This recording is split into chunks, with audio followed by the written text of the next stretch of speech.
Que Dieu vous bénisse abondamment au nom de Jésus-Christ. Je rends grâce à Dieu pour la vie parce que il continue de nous accorder la vie. Il continue de nous accorder la vie. Et c'est une grâce, c'est une faveur imméritée. Le mot grâce dans la Bible veut dire une faveur imméritée. Donc la vie, c'est une faveur imméritée. Lorsque nous regardons tous les aléas, nous voyons tous les dangers qui existent, nous ne pouvons pas estimer que nous sommes très prudents et très sages et que c'est pour cela que nous continuons d'être en vie. Nous devons reconnaître que c'est le Créateur qui nous accorde la vie. Alors, donc, j'avais initié une vidéo dernièrement, là où je parlais des proies et des prédateurs spirituels. Et je voudrais l'achever parce qu'elle s'était coupée brusquement. Nous avions eu des problèmes de connexion. Alors, j'étais en train de dire,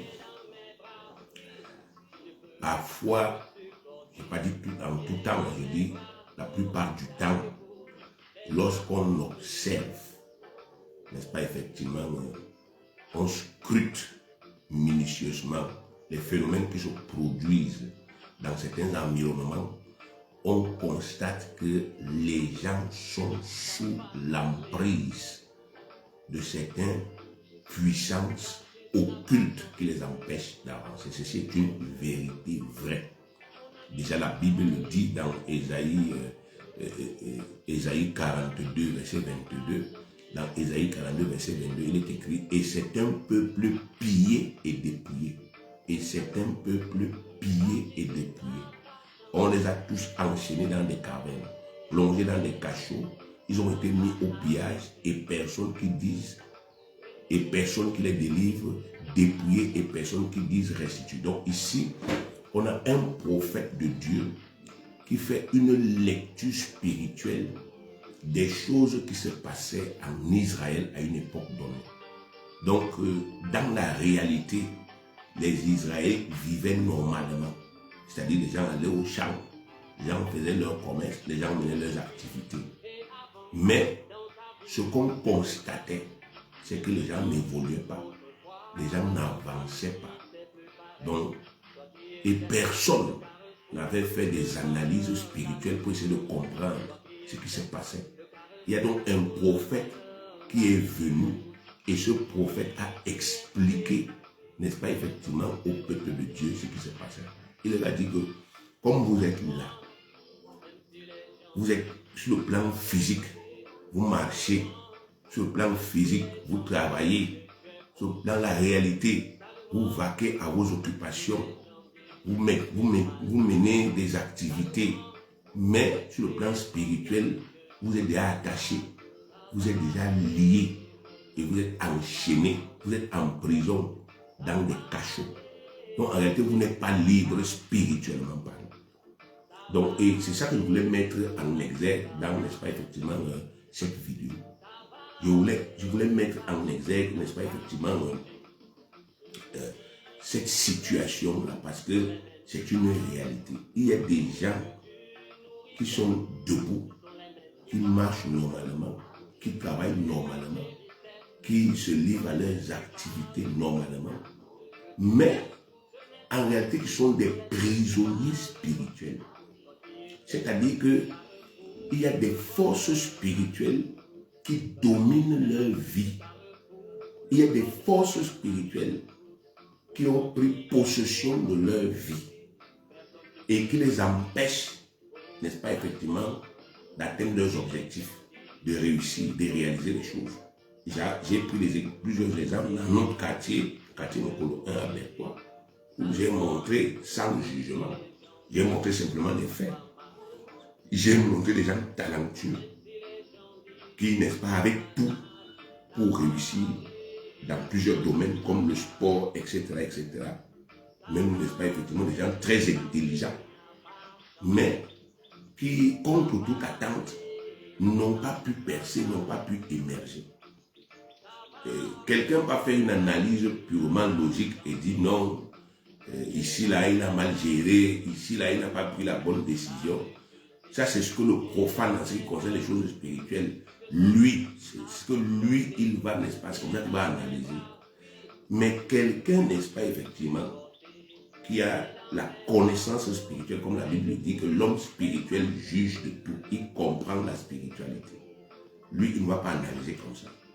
Il va creuser et il va comprendre que non, ces gens-ci ne sont pas bêtes. Ces gens ne sont pas stupides. Vous ne pouvez pas quand même dire que des gens, n'est-ce pas, effectivement, qui ont une intelligence, des gens qui ont fait un peu d'école, des gens qui ont été au contact d'autres personnes, parce que vous savez, même quand vous êtes au contact d'autres gens, vous vous cultivez. Vous voyez des gens qui ont voyagé, qui sont partis de bête, ils sont allés ailleurs, ils ont vu comment les choses se passent. Vous ne pouvez pas dire que ces gars, effectivement, ils étaient bêtes, idiots et stupides. Non. La vraie explication, c'est ce que la Bible dit. La Bible dit qu'il y a des dominations spirituelles. C'est-à-dire qu'il y a des forces spirituelles qui dominent les vies des gens. Et aussi longtemps que quelqu'un est sous la puissance de cette domination, il ne peut pas, malgré sa force, malgré son intelligence, malgré son talent, parce que les esprits sont supérieurs aux humains. Donc, dans les quartiers, il y a des gens dans nos quartiers qui sont réels. On les appelle les spirites, ou bien encore les enchanteurs, ou les magiciens, ou les sorciers. C'est des gens qui ont baptisé avec des esprits diaboliques, avec des esprits sataniques. Ce sont des sorciers, ce sont des gens qui ont fait des pactes. Et à travers les pactes-là, ils ont, n'est-ce pas, effectivement été initiés dans les choses spirituelles et ils ont reçu un pouvoir. Et ils utilisent donc ce pouvoir pour dominer les autres. C'est comme ça que cela se passe dans les quartiers, dans les villages et même dans les villes, même dans les familles. Il y a des gens dans les familles, n'est-ce pas, je peux vous le dire, n'est-ce pas, effectivement, en tant que pasteur, je reçois des gens ici tous les jours. Il y a des gens dans les familles qui sont victimes, bien aimés, de la prédation spirituelle. Il y a quelqu'un dans la famille qui a fait un pacte. Il a son pouvoir spirituel, il a ses esprits-là. Il travaille avec ses esprits. Il profite de la familiarité, il profite de la communion, il profite des liens de sang pour envoûter les autres, pour voler les autres, pour prendre les autres en otage. Et c'est ce qui fait en sorte qu'à un moment donné, vous pouvez être talentueux, vous faites des efforts, vous travaillez, vous arrivez à un certain niveau, mais vous baissez toujours. Parce que vous êtes sous une domination spirituelle, satanique et diabolique que vous ne pouvez pas briser. Il faut éduquer les gens, il faut informer les gens, il faut sensibiliser les gens. Parce que quand vous regardez, n'est-ce pas, effectivement, certains profils de quartier, vous regardez un quartier, vous voyez que ce quartier-là, les autochtones parfois sont misérables. Vous regardez, il y a des quartiers ici, vous regardez les autochtones, ils sont misérables, ils n'ont rien depuis des années. Les mêmes vieilles maisons que vous voyez. Vous voyez, mais lorsqu'un étranger arrive, il arrive, on lui vend le terrain, il construit une belle maison. Et n'est-ce pas, les autochtones sont là, ils regardent, ils envient. Parfois, l'argent qu'on leur donne même, pour, n'est-ce pas, après la vente des terrains, ça ne leur sert absolument à rien. Parfois, vous voyez des gens, n'est-ce pas, effectivement, qui finissent de tout vendre. Ils vendent tout. Après, ils quittent même l'emplacement de choix qu'ils avaient en ville. Ils partent se retrouver dans des coins reculés et sordides. Ils vivent, n'est-ce pas, effectivement, comme des moins que rien. Cela, bien aimé, a une signification sur le plan spirituel.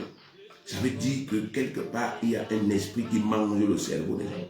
Il y a un esprit qui envoûte, c'est comme ça qu'on appelle cela en jargon spirituel, un esprit qui envoûte les gens, qui prend possession de la raison des gens, qui influence la réflexion, le raisonnement des gens, qui leur inspire, n'est-ce pas, effectivement, de faire des choix qui sont totalement, n'est-ce pas, effectivement, défavorables.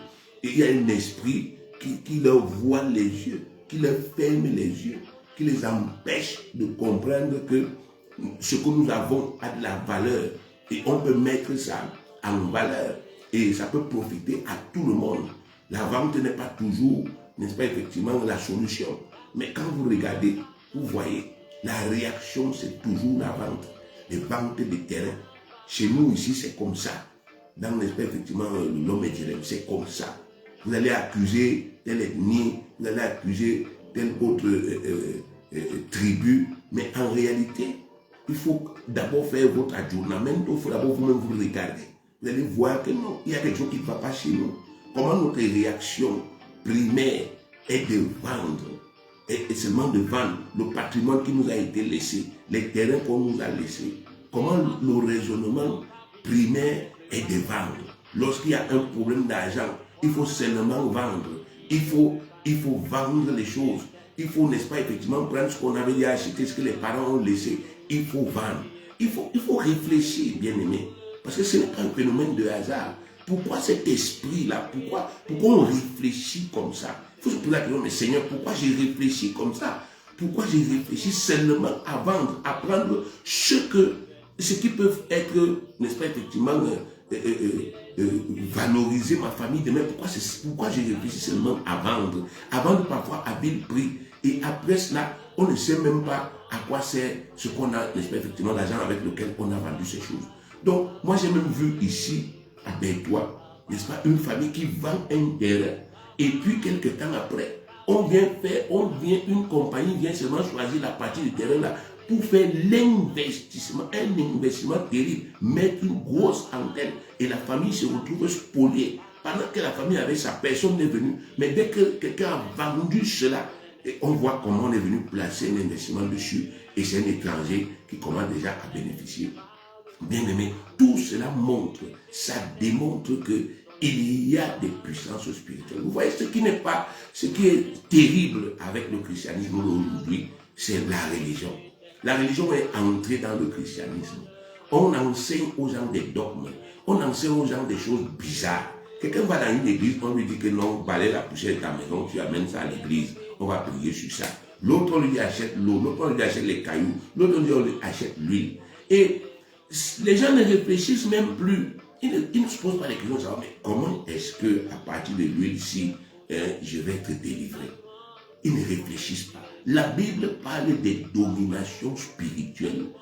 C'est écrit dans Ephésiens 6:12. Domination. Allez étudier ce que ce mot veut dire. Allez fouiller le dictionnaire. Vous voyez ce qu'on appelle une domination. Et vous essayez de réfléchir. Est-ce que quand un tel esprit entre dans ma vie, est-ce que je peux le faire sortir avec l'huile? Est-ce que je peux le faire sortir avec les dogmes? Quand on dit qu'il domine ta vie, mais il ne fait pas ça par hasard. Il s'appuie sur des droits légaux que soit toi-même, soit tes ancêtres lui ont donnés. Il s'appuie sur des pactes.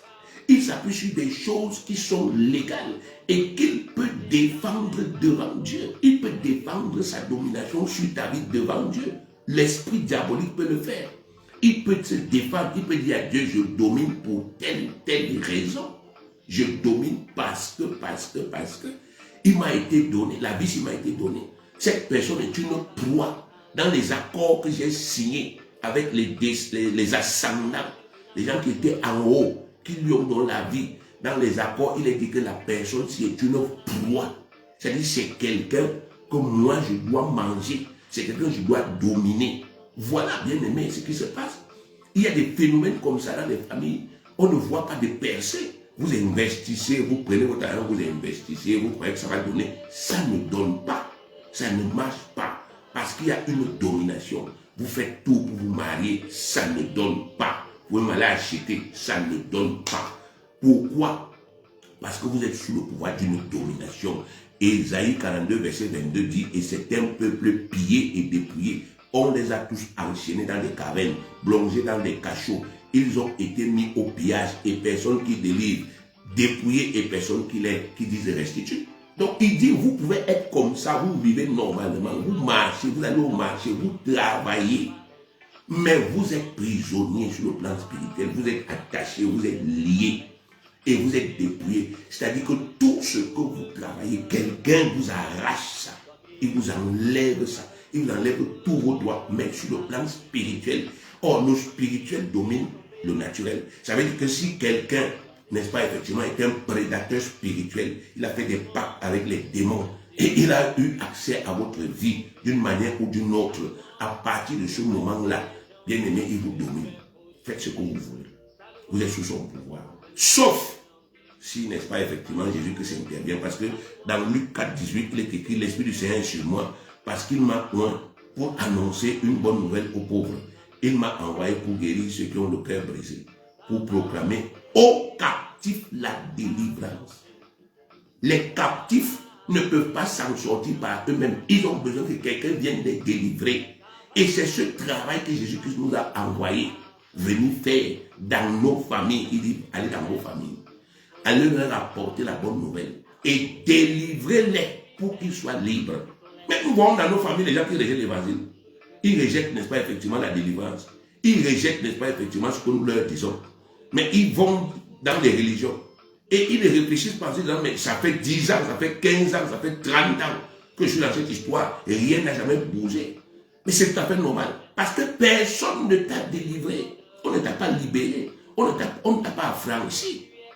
Tu vois quelqu'un qui était comme toi, sous cette domination, il réussit à se marier, il fonde une famille, il bâtit quelque chose. Dans le même endroit où on a dit que vous ne pouvez rien faire, tu vois quelqu'un, lui, se met à faire, quelqu'un se met à réussir, quelqu'un se met à travailler, malgré les mêmes phénomènes, n'est-ce pas, effectivement, qui travaillent encore contre lui. Lui, il réussit à braver ça. Et tu te poses pas la question de savoir, mais comment lui réussit? Ça veut dire qu'il est passé par une étape, n'est-ce pas, effectivement, qu'il a libéré, qu'il a affranchi. Et moi aussi, j'ai besoin de cela. Donc aujourd'hui, lorsque vous rejetez, lorsqu'on vient vers vous, on vient vous prêcher cette bonne nouvelle. On vient vers nos familles parce que tu ne peux pas découvrir quelque chose qui est bien et tu n'est-ce pas, tu n'en parles pas d'abord à ta famille. C'est normal que tu parles d'abord à ta famille. Jésus est d'abord parti à Nazareth, là où il avait grandi. Il est né avec les Bethléem, mais il est d'abord parti à Nazareth. Il est arrivé là-bas. C'est les gens de Nazareth qui l'ont chassé. Ils lui ont dit, on ne te veut pas. Et c'est ce jour qu'il avait dit, un prophète n'est méprisé que dans sa propre patrie. Et après cela, il a commencé à travailler, n'est-ce pas, effectivement, dans les autres endroits de la Galilée. Après, il est parti dans la Judée, là où il est parti mourir à Jérusalem. Mais il est reparti chez lui. Il dit que, mais j'ai mes frères qui sont là-bas. Il faut que je leur dise que la délivrance est déjà disponible. Il y a une puissance spirituelle capable de briser la domination, la prédation spirituelle. Il y a un pouvoir qui est capable de libérer quelqu'un. Parce que quand tu es une proie spirituelle, ton travail est une proie. C'est-à-dire, même ta famille est une proie. Même, n'est-ce pas, tes enfants sont des proies. Tu peux te mettre à perdre des enfants comme ça, tu ne sais même pas d'où ça vient. Parce qu'en réalité, tu es une proie spirituelle. Donc, si tu ne passes pas par la délivrance, si on ne te délivre pas de ça, si on ne brise pas ça sur ta tête, on ne brise pas ça dans ta vie, tu ne peux pas. Tu peux avoir tous les biens que tu veux. À un moment donné, quand tu vas faire le bilan, tu vas te rendre compte que ça ne t'a servi à rien. Tu as bazardé, tu as vendu, mais c'est la plupart du temps c'était pour régler des problèmes. Et donc tu te retrouves pauvre. Et c'est là où la conscience commence. Mais parfois il est trop tard. Parfois les gens arrivent, n'est-ce pas, effectivement, à un niveau où, n'est-ce pas, effectivement, ils ne peuvent plus faire marche arrière. Et c'est ce qui explique l'ivrognerie.